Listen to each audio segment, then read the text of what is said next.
Jackie Montana is her married name now. When I was dating her, her name was Jackie Filippi. Jackie had this sense and this aura to her that I couldn't put my finger on. I couldn't explain it. All I knew was that she had the wisdom of an 80-year-old trapped in the body of a 22-year-old when I was dating her.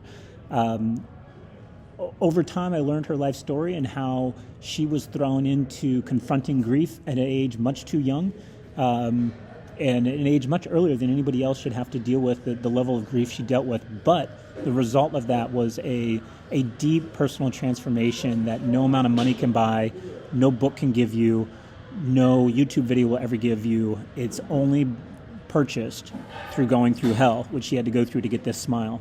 The girls on the right here, I don't know all of their names. The one in the black is my cousin. She's my favorite cousin. Don't tell my other cousins I said that. Her name's Candy.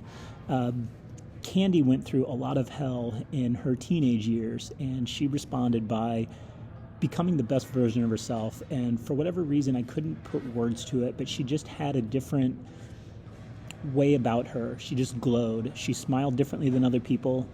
She was kinder.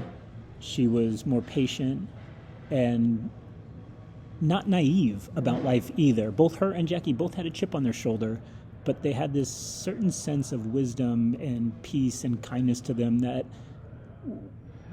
couldn't be found any other way other than going to the bottom pits of hell.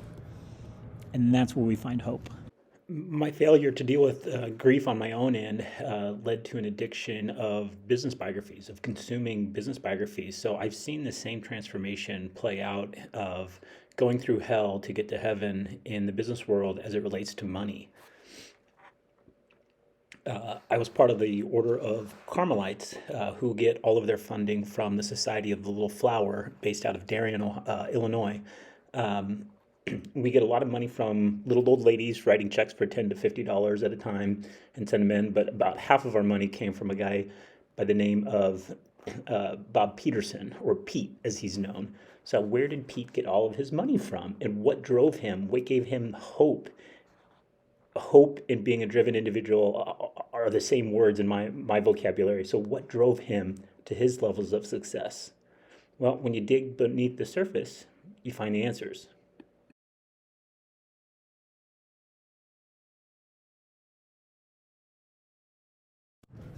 So, as we are experiencing as a society much more grief than we're used to and much more grief than we're prepared to handle, what are the ways we turn to grief processing at the moment?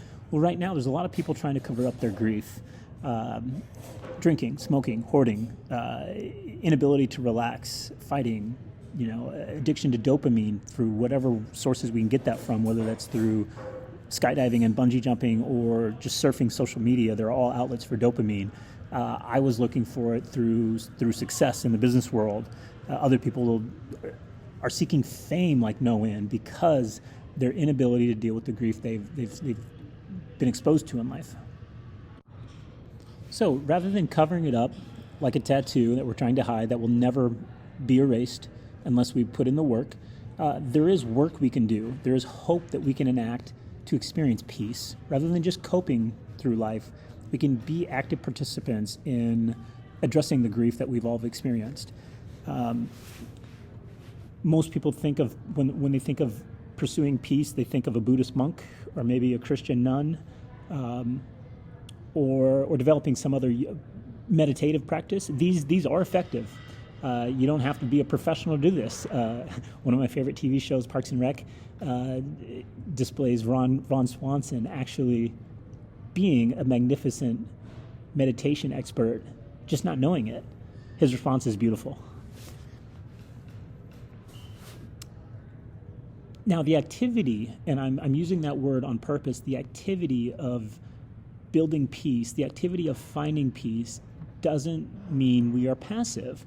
There's so many things we can do to be active participants, to actually put in the work, put in the actions, be energized, be moving in a way that brings us peace. We don't have to sit still to find peace. We can find it through the movement of life or through flow, as it's known in the psychology world. So how can we flow with the world in a way that finds us peace?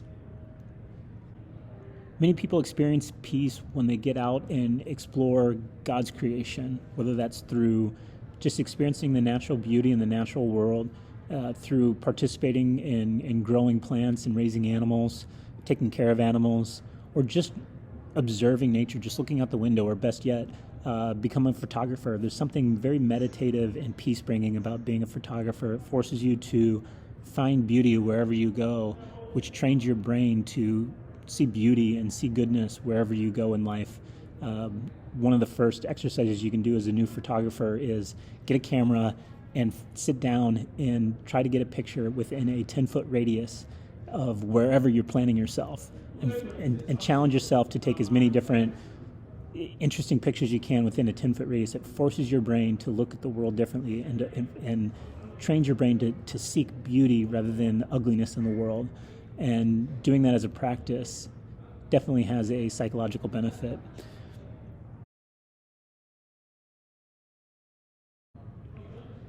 Once we get a taste of what it's like to participate in God's handiwork, or once we appreciate God's creation, we can start creating things on our own. Through mechanical engineering, through science, technology, engineering, and mathematics, through arts and crafts, through every kind of engineering and every kind of maker activity. The world of maker spaces is blowing up right now, and that's a good thing. It's a very good thing to have more maker spaces in the world. People have lost touch with building things with their hands, and so much of our world today is pressing buttons on Amazon to solve our problems and pressing screens, and if that's all we're good at, we're losing wonderful parts of humanity day by day if that's all we're learning how to do. This all leads to, as human beings, becoming like children and tapping into the power of play, as we're all living lives of show and tell. As we grow up as adults, we don't lose that sense of wonder, and life is wonderful, and hope comes when we see people showing what they made, or showing what they learned, or showing what they found. And the more things we do like that, the more wonder comes into our life, the more hope comes into our life, and that can give us a sense of peace as well. Putting this all on display for the rest of the world to see in an entertaining way leads to drama, theater, the arts, and all of these wonderful outlets for entertainment that give us peace and hopefully inspires us, all through storytelling, which I'll dive into more, which is one of the four pillars of meaning that Emily Smith found in her book, The Power of Meaning, that storytelling is such a powerful skill set and a powerful experience that we've lost touch of in this world. And this brings us to the third response to suffering, which is hope and transforming suffering. So rather than erasing the suffering, rather than trying to eliminate it, yes, we can find healing. However, if it's possible to harness our suffering in a way that's healthy, it's definitely counterintuitive, it's definitely contrarian, but it's worth taking a look at. So in the world of psychology, again, it's brand new on the scene of a new psychological study of post-traumatic growth. I've asked many psychologists who have been in the field for years and who are nearing retirement. I said, have you heard of post-traumatic growth? In 2024, the majority of response I hear from actual trained clinical psychologists and psychiatrists is no. What is post-traumatic? No, post-traumatic stress disorder, yeah. But people don't understand that post-traumatic growth is a thing. It does happen. Much like hope, it is learnable, teachable, and is something that can be shared with the world in a way that fosters more of it in the world. So since 2012, a few psychologists had started to recognize an odd phenomenon in some of their clients that had experienced trauma but were living lives that were much more productive and much more positive after they experienced the trauma, and they thought that was very weird. And rather than medicating and rather than diagnosing them with a disorder, because that is not the normal ordered reaction to trauma, they studied them. They thought, what is going different with these people? Not as what is going wrong, but maybe what's going right with them. So since 2012, the world of science has been studying what post-traumatic growth is and how to guide people along that path in the clinical setting. Unfortunately, the classical psychologists, the seasoned psychologists, a lot of people who haven't become privy to what post-traumatic growth is are still looking for answers in medicine, are still looking for answers in diagnoses, are still looking for more information, but they haven't learned the secret of post-traumatic growth. They're very much behind the curve of what actually brings healing to people's lives.